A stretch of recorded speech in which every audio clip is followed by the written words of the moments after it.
There are two breaths that are quite significant in this practice, and both of them focus on the centered flow of prana through the body.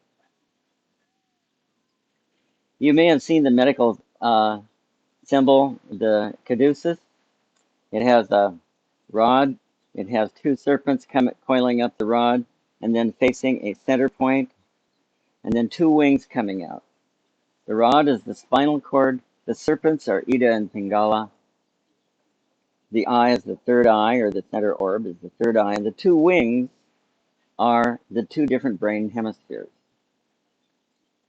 This is referencing a breath that goes quite a ways back. In the Kulaarnava Tantra, they say that if you master this breath, you will even be able to look down on the lands of the gods. The breath is the Hamsa breath, or the breath of the great swan.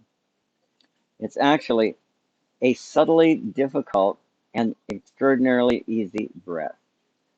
So I'm going to show you a process in which we will do the willful Hamsa breath and then the watchful Hamsa breath. The breath that we will do after that is the transformation breath, drawing energy up the spinal cord. The transformation breath is required for the Cobra breath. So here we go. With the Hamsa breath, you relax and release your body, but keep your spinal cord very, very open, like your head is being pulled by an invisible string from above. The chin is tucked slightly so that the neck is a little straighter. The breath is, there's several ways to do it. I'll do the Shiva breath version, where Shi is on the exhale and Va is on the exhale, is on the inhale. On the exhale, there's a sh sound. On the inhale, there's the rushing of air that you cause by tensing the glottis in the back of the throat. This stimulates the chakra, which is right at the back of the throat where the uvula is. That's a key chakra. There's actually three very important chakras in the mouth. The first is the right behind the gums here. The second is in the roof of the mouth, and the third is in the back of the mouth. All of these are key for different breaths that are used by this system. With the Hamsa breath, first I exhale completely.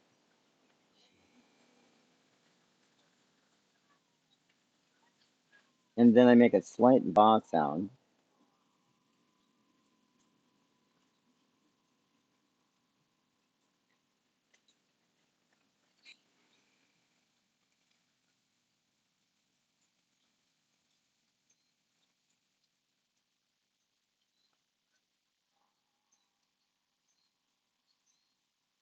It's 50% breathing through the mouth, 50% through the nose.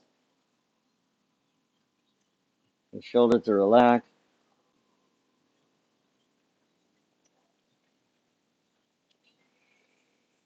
And you don't hold the breath on the inhale or exhale. It's a long, smooth breath.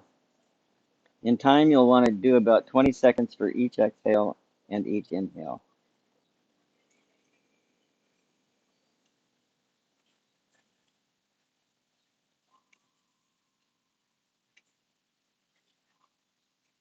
Okay, so you do a series of those. That's a very meditative breath.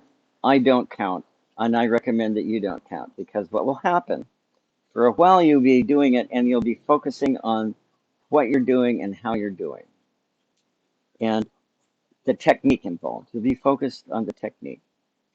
But I invite you to do this for a while and then gradually relax your attentiveness and open up your spaciousness. And as you breathe, simply allow yourself to do it rather than forcing yourself. And that is the watchful breath.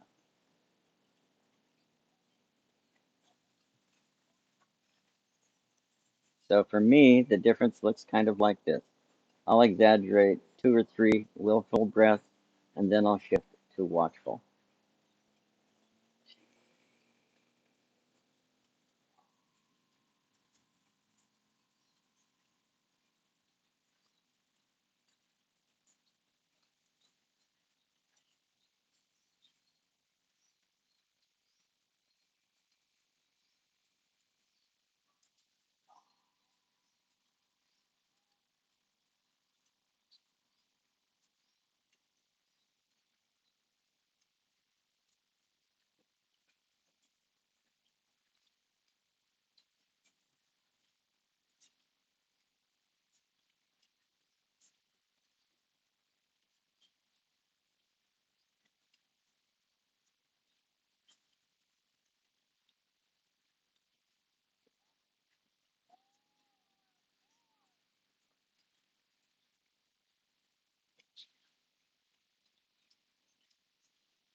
And that could go on for a really long time.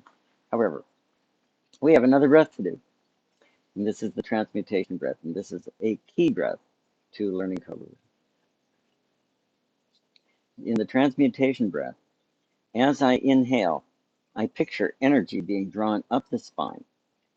And there's several pieces that come together. So with my body empty of air, empty of prana, I will tense a root lock, and then I'll begin to breathe. And as I breathe, I picture pulling a column of light up my spinal cord and through the center of my brain to the third eye. And this one is also 50% mouth, 50% nose. When I get the energy to the top, I simply release it. So in a way, it's used to kind of pump this area a bit. As with any technique, the purpose of most techniques in yoga, at least in this system of yoga, the purpose is transformation. So it's not like you do it every day, like going out for a run or a swim or something like that. The purpose is to shift your awareness and shift your auric body into a new pattern. And once that new pattern is established, then you only have to do it from time to time to check in. So I'm going to begin the transmutation breath. As I do the root lock, I will close my hand. So I exhale all the air, and then I begin inhaling.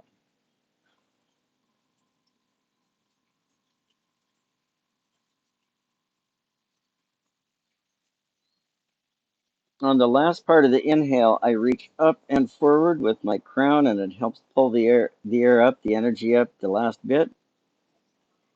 And then I just relax and release.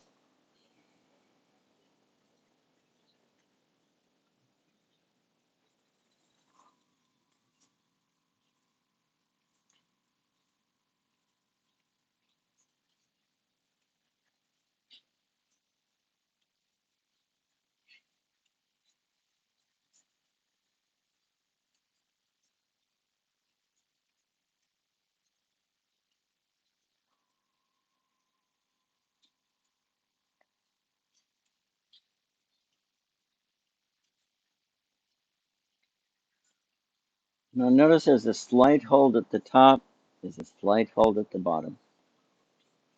When you exhale, without making too much of a fuss over it, try to get all the air out. When you inhale, don't inhale to where you have to fight it. Inhale to where you're full and just a little bit more. Okay, well, I thank you for your time.